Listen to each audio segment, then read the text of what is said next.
Are you thinking of buying a home in Toronto? It's important to understand the closing costs so you know what to budget for. Imagine this. You budgeted for a down payment, secured your mortgage financing, you got a accepted offer, and you're excited to move into your new home, and then all of a sudden you receive paperwork from your lawyer that all of a sudden you have $8,000 in additional closing costs that you did not expect. Suddenly, you're scrambling to come up with that extra money. I'm Alex Moreland, South Etobicoke Realtor, and in this video, we'll break down what are the big closing costs so you don't risk delaying your purchase or overextending yourself financially. Well, we're going to look at how these costs differ in Toronto than other areas outside of Toronto. And we'll give you some tips how to save money if you're a first-time home buyer, so you don't miss out on rebates that could save you thousands of dollars. First, let's talk about land transfer tax. Not many homebuyers in Toronto realize they have to pay two land transfer taxes, one for Ontario and one for Toronto. Years ago, if you were buying a home in Toronto, you only had to pay one tax. That was the Ontario land transfer tax. Then in February 2008, this changed.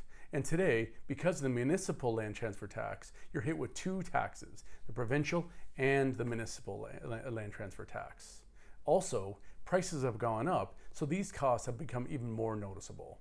That's why, as a first-time home buyer, you want to take advantage of the rebates because they're more important than ever. But here's the good news. If you're a first-time home buyer, you get rebates on both, and this can save you a lot. So you can get up to $4,000 back from the Ontario tax, and then up to $4,475 from the Toronto tax. But remember, anything over this amount, still comes out of your pocket. And remember though, if you're buying outside of Toronto, you only have to pay the Ontario land transfer tax, so no municipal tax here, which can make a big difference in your total cost. Next on the list are legal fees. No matter where you buy in Ontario, you'll need a lawyer to handle the paperwork, and these costs can range from a few hundred to a few $1,000s.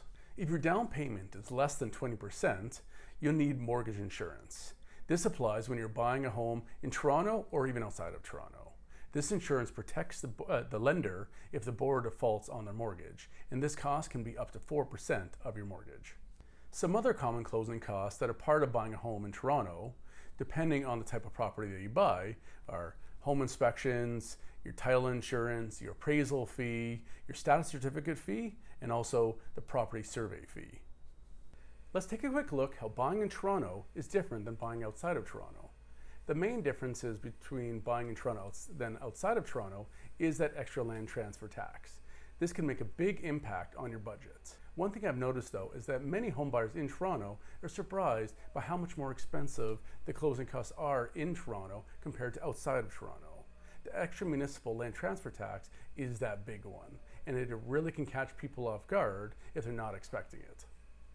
Here's something you may not know though. People are always saying that Toronto is more expensive because of that extra land transfer tax.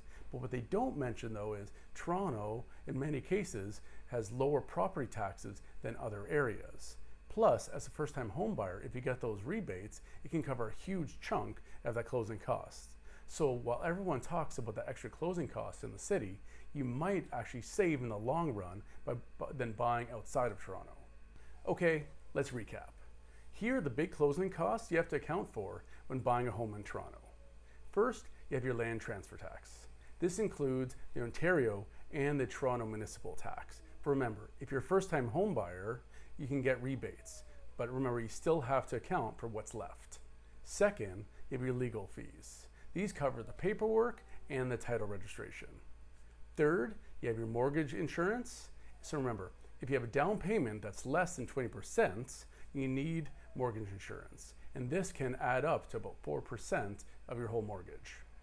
Then finally, remember there's a couple extra costs that you might have to account for depending what type of property you buy. Remember, you have your home insurance, your title insurance, your appraisal fees, your status certificate fee, and your property survey fees.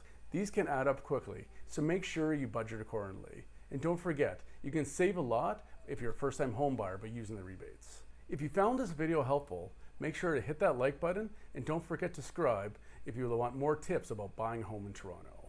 I'm Alex Moreland, South Etobicoke Realtor, and if you have any questions, feel free to drop a line in the comments or DM me. Good luck in your home search and see you on the next video.